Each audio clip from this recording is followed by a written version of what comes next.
Live from downtown Detroit, home of WDIV and Click on Detroit, Local 4 News at 11 starts now. This is Night Cam reporter Tim Pamplin on Detroit Seaside. A young lady found shot to death laying in the middle of the street. We got the Night Cam on the scene. All right, Tim, also a beloved Detroit teacher who made national headlines for her outreach to students when the pandemic hit, now finds herself battling a brain tumor. Bonsael Campbell, a master math teacher, was worried about her third graders at the start of the pandemic and reached out online to read them a bedtime story every night because she didn't want them feeling isolated. But now Campbell is in no shape to read, and her colleagues and strangers have stepped up to help. Mara McDonald is live in Northwest Detroit. Mara, for starters, her colleagues offered to donate their sick days. Kimberly, they sure did. Her colleagues here, her colleagues across DPSCD, only to find out that because of a change in the DFT-DPSCD contract, they can't, at least not for several months. Good evening, scholars and friends. It's time for tonight's bedtime story. Ms. Campbell, a master math teacher at DPSCD, made national news at the start of the pandemic when she, as a way to let her students know they were not alone, began reading bedtime stories to them every evening. Tonight, I will be reading The Giving Tree. But now this beloved teacher is in no shape to read. She's been battling a brain tumor. Its technical name is atypical meningioma. After 2 craniotomies over the last 7 years, it's spreading again, damaging her eyesight considerably. Like September, October, even August, my vision just started kind of fading on me again, and I knew something was wrong. She's just coming off a 30-day course of radiation. Her sick days run out today, and colleagues across the district started donating their sick days to help her, only to find out, because of a change in the DPSCD DFT contract, they can't. I did come to find out after, going back and forth with them a few times, that if I were not going to be out for a total of 6 months, that I could not accept donated sick days from my coworkers. So on top of healing, she'll take a financial hit, only getting 60% of her salary, but colleagues are determined to help and started a GoFundMe to get through the next several months. I had a very aggressive tumor that just wouldn't stop. And I try to encourage people, because you have issues or whatever, you have to keep on going. We draw from one another. I encourage other people. I accept that encouragement. It made me feel loved and supported, through everything that I've gone through. Back here live, somehow after 3 really long months and a whole lot of medical stress, Campbell is still really upbeat. If you'd like some more information about her and the GoFundMe that has been started for her, all you have to do is head on over to clickondetroit.com. We're live on Detroit's Northwest Side tonight. I'm Mara McDonald, Local 4. Mara, I'm wondering, have doctors given her any idea of when or if she will be able to go back to work? So best case scenario is that she would maybe be able to return to teaching in 3 months, but that's using the assumption that the radiation course that she's been on for the last month has been really successful. It's really wait and see. Shorty has substantial damage to one eye.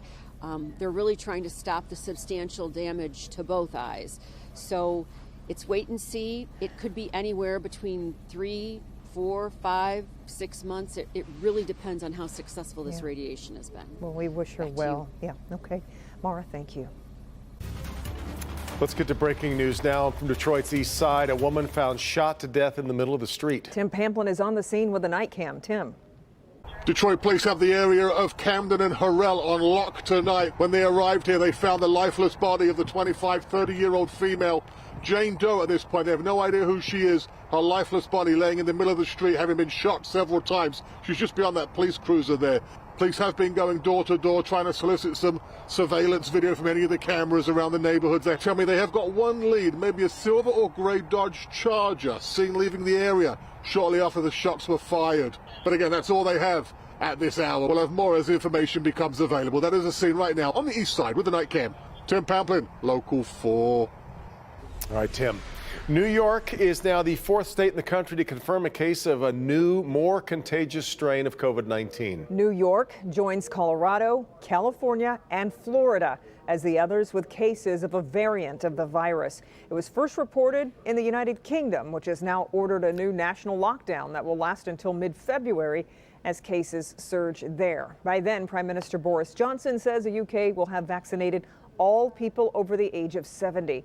Meanwhile, here at home, 4,992 new cases have been confirmed. That is a two-day total for Sunday and today. Also, 80 deaths have been reported. Temperatures tonight hovering right around the freezing point. They are, Ben. It's dry right now. You're tracking a little bit of snow headed this way, though. Just a little, Kim and Devin, and it will be with us when we wake up tomorrow morning. So if you do have an early start, keep in mind you may need a little bit of extra time, but this is not what we saw over the weekend. It's going to be a little bit different. In fact, right now in Storm Tracker 4, you can see that line is completely fallen apart.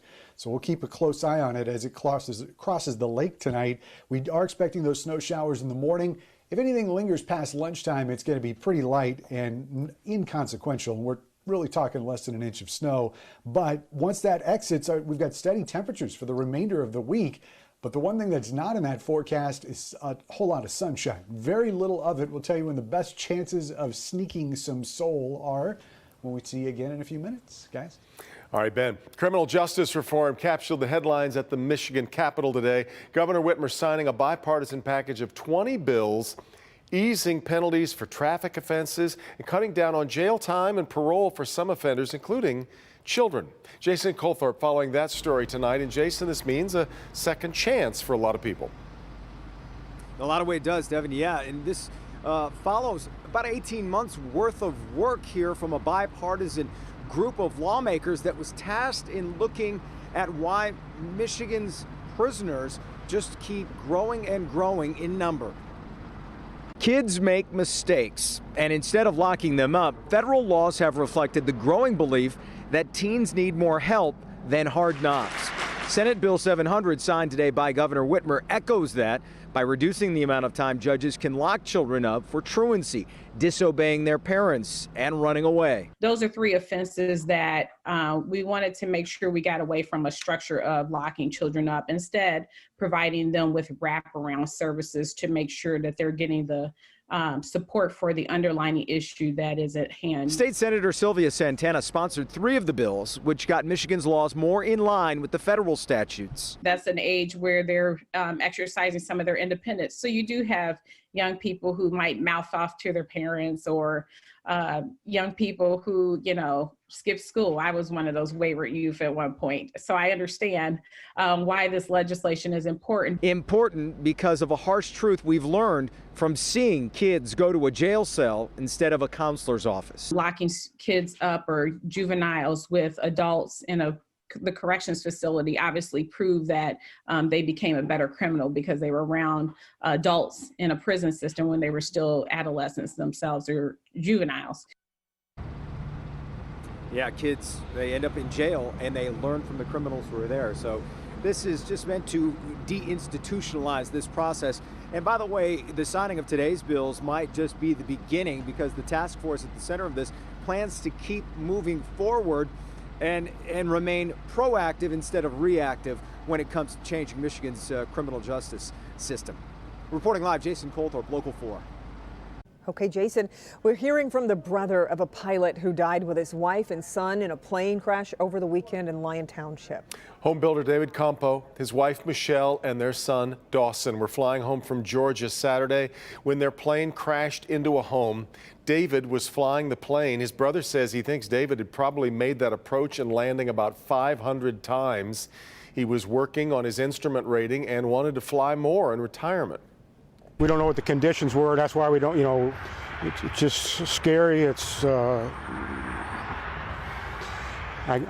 keep imagining what was happening. No one inside the home was hurt, which seemed to be a miracle. An investigation underway to figure out what brought the plane down. Could be months, though, until a cause is determined. Southfield police have an 8-year-old little girl's brother in custody after the child was shot. This happened yesterday at the 12 North Apartments on 12 Mile near Northwestern Highway. The 8-year-old was shot in the head and is in critical condition after undergoing surgery. Her 20-year-old brother is in custody. He has not yet been charged. Police have planned a news conference tomorrow to release additional information. A young man is charged in a South Lyon murder, and police now said they are looking for another suspect in the case. 19-year-old Fadi Yazini of Ann Arbor, charged with 10 felonies, including murder. He's accused of killing 17-year-old Dylan Stamper and shooting Stamper's father last week while trying to buy marijuana. Now officers looking for a second suspect. Police say that person was driving a 2011 Ford Escape, and this is the Michigan license plate number, EFH 6360.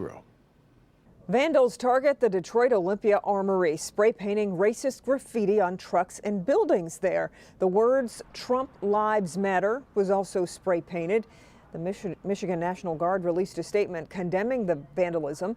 The Armory is off McGraw Avenue on the site of Old Olympia Stadium, where the Red Wings played until moving to Joe Louis Arena in the late 70s.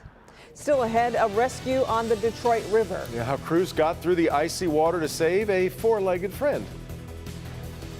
They came in from the roof. How much two thieves got away with during a daring break-in.